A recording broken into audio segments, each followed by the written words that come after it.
আসসালামু আলাইকুম, কেমন আছেন সবাই? প্রায় 3 মাস পর নতুন কোনো ভিডিও নিয়ে হাজির হলাম আপনাদের মাঝে। এই 3 মাসের গ্যাপ হওয়ার অন্যতম কারণ ছিল হচ্ছে অনার্স ফাইনাল ইয়ারে লাস্ট 4টা এক্সাম করোনার জন্য আমার বন্ধ হয়ে যায়, যেটা বলা যায় লাস্ট মান্থে আমি 4টা এক্সাম কমপ্লিট করি, সেজন্য এই ভিডিও নিয়ে হাজির হতে পেরেছি। এবং সাথে বলা যায় আমাদের চ্যানেলে যে বিভিন্ন সিরিজ রয়েছে, যা হচ্ছে যেমন রিভিউ, টেক নিউজ এবং হচ্ছে আপকামিং স্মার্টফোন এবং কিউএন এর মতো যে সিরিজগুলো রয়েছে, তার বিভিন্ন এপিসোড নিয়ে কন্টিনিউয়াসলি এখন থেকে হাজির হয়ে যাব আপনাদের মাঝে। যার জন্য বলা যায় এই ভিডিওটি দেখা মাত্রই আপনি প্লিজ আমাদের ভিডিওটাতে লাইক দিয়ে দিবেন এবং আমাদের চ্যানেলে যদি আপনি সাবস্ক্রাইব করে না থাকেন প্লিজ এখনই সাবস্ক্রাইব করে ফেলবেন। তো আজকে ভিডিওটি থাকছে মূলত একটা স্মার্টফোন কেন্দ্রিক, যা হচ্ছে ভিভোর সদ্য লঞ্চ একটা smartphone Vivo Y20 upgrade variant Vivo Y20G। এটা বলা যায় ভিভোর সবচেয়ে কম বাজেটের মধ্যে একটি গেমিং স্মার্টফোন। এই ফোনটিতে ইউজ করা হয়েছে মিডিয়াটেকের হেলিও G80 একটি প্রসেসর, আর এটাই বলা যায় এই ফোনটির সবচেয়ে হাইলাইটেড ফিচার। সো এই ফোনটিতে আমরা এইটাই ফাইন্ড আউট করবো, এই ফোনটি কি শুধুমাত্র প্রসেসরটাই কি ইমপ্লিমেন্ট করা হয়েছে নাকি এই ফোনটির অন্যান্য দিকগুলোতেও ভিভো নজর দিয়েছে। সো অ্যাজ ইউজুয়ালি সাথে রয়েছে আমি Shuvon, so let's begin the show. Special thanks দিতে চাই বে অফ গ্যাজেটকে, যারা হচ্ছে খুবই অল্প সময়ের মধ্যে এই স্মার্টফোনটি আমাদের কাছে পাঠিয়ে দিয়েছে।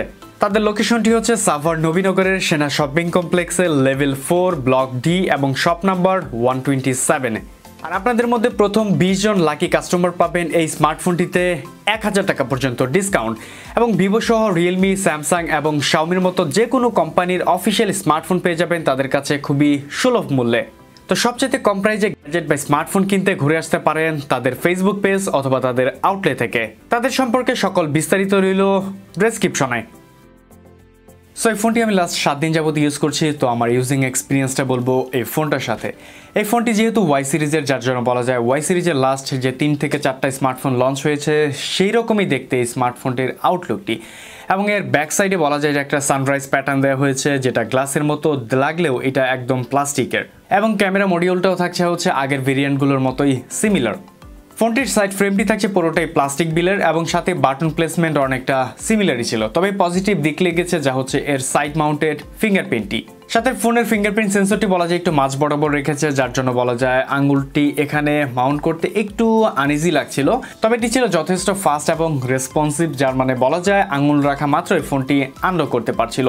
তবে ফোনটিতে আমার কাছে অন্যতম খারাপ লাগার দিকটি ছিল হচ্ছে এর বটম সাইডে মানে মাইক্রো ইউএসবি পোর্ট ইউজ করা হয়েছে, যেটা 18,000 টাকার কোনো স্মার্টফোনে একদমই মানানসই না। এটা বলা যায় ইউএসবি টাইপ সি পোর্টটা ইউজ করাটা একদমই তাদের ফরজ ছিল। সো সেজন্য বলা যায় লুক এবং বিল কোয়ালিটির ক্ষেত্রে এই ফোনটি নাথিং স্পেশাল। সো এবার চলে যাব হচ্ছে এই Y20G ফর গেমারদের উদ্দেশ্যে। এই ফোনটিতে ইউজ করা হয়েছে মিডিয়াটেকের হেলিও G80 একটি প্রসেসর, যা বলা যায় বাজেট সেগমেন্টে গেমারদের জন্য আইডিয়াল একটি প্রসেসর। এটি হচ্ছে মূলত 12 ন্যানোমিটার থ্রেডে বিল্ড করা একটি চিপসেট এবং এটি হচ্ছে অক্টা কোর বেস, যার maximum clock speed 2.0 GHz cortex A75 এবং জিপিইউতে পাবো মালি G52 MP4 এ। সাথে ফোনটির র্যাম ভেরিয়েন্ট পাবো হচ্ছে একটাই অপশন, যা হচ্ছে 6GB র্যামের সাথে 128GB স্টোরেজ ভেরিয়েন্ট থাকছে এটি। তার মানে বলা যায় র্যাম রোমের ক্ষেত্রে এই ফোনটি বিশালতা কিছু দিচ্ছে। তো এবার দেখা যাক এই ফোনটির পারফরমেন্স মানে হার্ডওয়্যার পারফরমেন্সের সাথে এর গেমিং পারফরমেন্সটা কতটুকু করতে পারে। তো শুরু করি সবার প্রিয় পাবজি দিয়েই। পাবজি এটাতে মিডিয়াম গ্রাফিক্স আমরা গেম প্লে করেছি, যার গেম প্লেবল এক্সপিরিয়েন্স বলা যায় বাজেট সেগমেন্টে আই থিঙ্ক বেস্ট।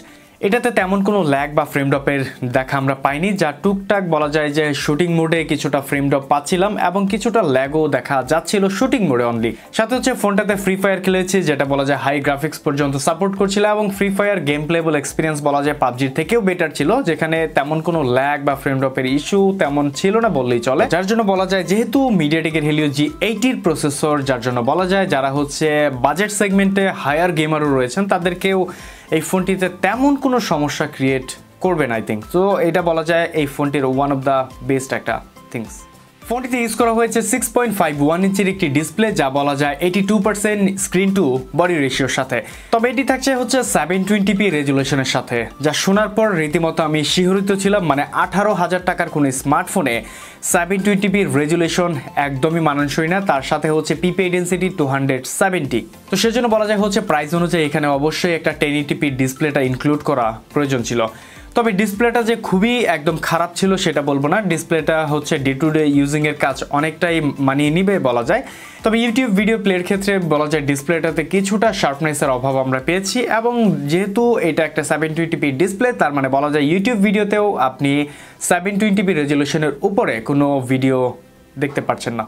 ফোনটাতে সফটওয়্যার অপটিমাইজের ক্ষেত্রে তেমন কোনো সমস্যা পোহাতে হবে না, মানে হচ্ছে এটাতে ফান টাচ 11 রয়েছে এবং অ্যান্ড্রয়েড 11ও রান করছে এতে, যার মানে বলা যায় ফোনটা ডে টু ডে ইউজিংয়ের ক্ষেত্রে অথবা মিডিয়াম টু হেভি ইউজের ক্ষেত্রেও তেমন কোনো সমস্যা হবে না।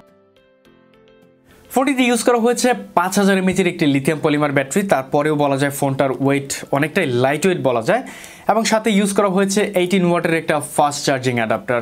এটা বলা যায় যে আপনি ডে টু ডে ইউজিংয়ের ক্ষেত্রে প্রায় 2 দিনের মতো ব্যাটারি সার্ভাইভ করতে পারবে, এবং মোটামুটি হেভি ইউজের ক্ষেত্রে বলা যায় যে একদিন পার হয়ে যাবে অনায়াসেই। এবং যেহেতু 18 ওয়াটের ফাস্ট চার্জার রয়েছে, প্রায় বলা যায় 2.5 ঘন্টার কাছাকাছি, মানে 2 ঘন্টা 20 মিনিটের মধ্যেই এটা ফুল চার্জ প্রোভাইড করতে পারে। সো এইটাও বলা যায় পজিটিভ থিংস। ফোনটির রিয়ারে পাচ্ছে হচ্ছে ট্রিপল ক্যামেরা সেটআপ, যার মেইন ক্যামেরা হিসেবে থাকছে 13 মেগাপিক্সেল একটি main shooter, secondly 2 megapixel depth sensor এবং 2 মেগাপিক্সেলের একটি ম্যাক্রো লেন্স থাকছে এতে। এখানে আমি মানে কোনো আলট্রা ওয়াইড সেন্সর পাইনি, মানে প্রথমেই জিনিসটা আমার কাছে একটু ডিসঅ্যাপয়েন্ট লেগেছে। এবার চলে যাই ছবির পিকচার কোয়ালিটিতে। অ্যাজ ইউজুয়ালি যে কেউ ছবিগুলো দেখলে বোঝা যাবে যে অনেকটা আই ক্যাচি ছিল, মানে ছবিগুলো দেখতে অনেকটা খারাপ লাগে না। তবে হচ্ছে ছবিতে প্রচুর পরিমাণ ডিটেলসের অভাব ছিল এবং শার্পনেসটাও কিছুটা কম লেগেছে আমার কাছে, এবং কিছু কিছু সময় মনে হচ্ছিল এটা কেমন যেন ন্যাচারাল কালার প্রোভাইড করতে পারছিল না। সাথে ছবির ডাইনামিক রেঞ্জ অনেকটা অ্যাভারেজ লেগেছে, তবে ছবিগুলো একদম ওভার স্যাচুরেটেড বলা যাবে না। তবে বলা যায় ডে টু ডে ইউজিংয়ের কাজ অনেকটা চলে যাবে, কিন্তু ছবির আউটপুট অ্যাকচুয়ালি একদম বেস্ট কিছু না।